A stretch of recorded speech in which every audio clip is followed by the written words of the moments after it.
Guillermo here. Thank you so much for coming out and watching this video log. One of the biggest questions that I get is, hey Guillermo, what's the best time to call leads?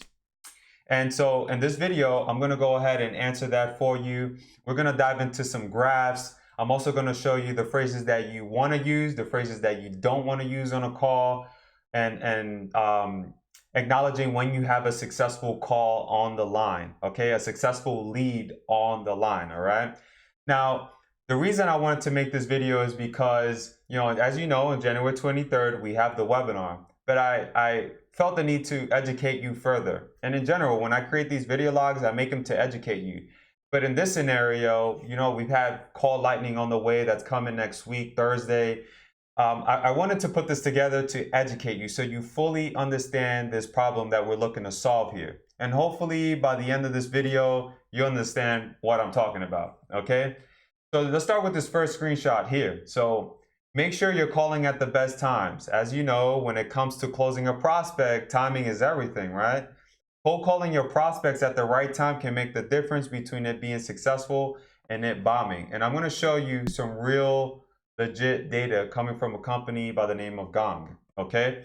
So this is legit data. This company tests a lot of data over the phone, and you're looking at real data showing you the best times and the worst times to call a prospect. Not that bad, right? But look at the worst times. It's looking like 6 a.m., 7 a.m. Those are the times you don't want to call. And back in the day, and I'm going to talk about that on the webinar, I used to do that. I used to call all types and hours of the day, just thinking, it's okay. But my success rate was like most of you guys and most of others, whereas is at a low 2%. And it was taking an effect on me because I'm losing money and I'm making little money back. So these are things to keep in mind. So 8 a.m. for early mornings, the middle of the day 2 p.m., and then the latest 7, 8, and 9 p.m. Those are good times, right? So obviously calling right on the hour, 8 a.m., 9 a.m., 10 a.m., 11, 12, 1, 2, 3, 4, 5, 6, 7, 8, 9. You want to have lines of calls stacked up, okay? So this is where it becomes difficult for most people because the average person can only really tolerate making 5 to 10 calls on the spot within that hour, So it becomes very difficult. Hopefully what I'm saying is making sense, okay?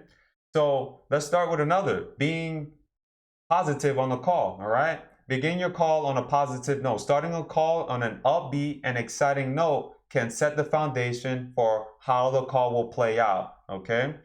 So let's start with this one here. How have you been? This phrase is a pattern interrupt, okay? A lot of us, and especially me, I'm guilty of it. Back in the day, I used to start off my call with, hey, this is Guillermo. I'm with Web Development Group. Here's what we offer. And then I would go into my story and so on and so forth. That didn't work, all right? It worked very, very small, at a small percentage rate. Remember, under that 2%, 3 and 2%, just right underneath that. It was bad. It was really bad. So when you begin the call with, how have you been? It's a pattern interrupt. You're expressing that you're now interested in learning more about them, okay? So as it says here, this phrase is a pattern interrupt that's unexpected and scrambles the prospect's brain in a good way. Okay, sure, it may sound like you've met before, but it's not an overall unusual question to ask and will likely get a response that moves the conversation forward, all right? So let's look at this other. Did I catch you at a bad time? All right. So this is another one to keep in mind. This is like what you don't, I used to use this phrase back in the day. And again, I'm guilty of it. Did I catch you at a bad time? This is like, you're not even confident on the call. You're not even serious. Like you're too worried about them. You're not serious. So this is the phrase that you don't want to use. And if you have to rewind this video, take these screenshots. They're so important. I allocated time out of my day to put this together for you so you can keep it in mind, okay? So let's move forward, okay? Highlight your product's value and start a monologue, okay? This is important because, like I mentioned earlier, once you've begun that conversation, talk more about the value, all right? The value that you're gonna be offering. This is another screenshot here. When you're when you're just starting the call, just like I mentioned, and you're just diving into, the me show and how much you charge and all these things, you're just talking more about you. You're not thinking about them and the value that you want to offer them, okay? You want to show them that you appreciate them, and you want to show them why, it can not only help them, but help them, personally. A lot of people are out there, small business owners, struggling for different reasons. They're doing a lot of things manually. They're struggling getting leads, and that's stressful. So you can tap into that. Hey, I know it's stressful. Okay. So when you express that and you let them know, hey, I know this is stressful. I know that this is hard. You're educating them. You're letting them know, hey, I understand. I know, I get it. And now you're on their personal side. So you're giving personal value at the same time versus just business value, which also works. But you got to mix up the two. You got to be careful on how you use the language when it comes to cold call. And again, don't be afraid to set a monologue when you got a conversation going. On average, you're gonna have more success on your calls. All right. So overcome objections like a boss. All right. So I know that this is a big one, and again, I'm guilty of this problem. Like back in the day, I'll be honest here, I would get my people would hang up on me. I get shouted at, a lot of things, right? And then I'll just move on to the next call, no problem. But it would kill my confidence. It's just like, oh man, like this is really not gonna work. This cannot be possible. And it was really, really tough. But in essence, you can prevent a lot of that stuff by just keeping your confidence high, staying positive mentally, all right? So, and that's the only thing that, all these little things that I'm mentioning when it comes to cold call, like it's almost like an open pool that nobody's really tapping into, and it's creating opportunity for people like me. Everybody's sending blasting emails because it's the generic way of marketing. Everybody is running Facebook ads and Google ads and doing all that stuff to take a shortcut. But the reality is that this is a pool that not many are tapping into, all right? So all you have to do is keep in mind all these little things like timing, the phrases that you want to use, and overcoming objections like a boss, right? Like I know a lot of you are super confident. A lot of you are like, all right, no problem. He hung up. Let's move on to the next call. No problem, right? So, those are little things, but that's all, those are just things for you to keep in mind when you're playing when you're swimming in this pond, essentially, right? When you're cold calling, make sure your call is your only focus, okay?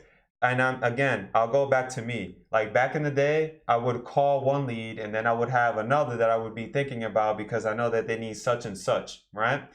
And that oftentimes, mentally for me, it was a lot. Like it was stressing me out. It was one of those things where it was becoming very, very complex for me to do.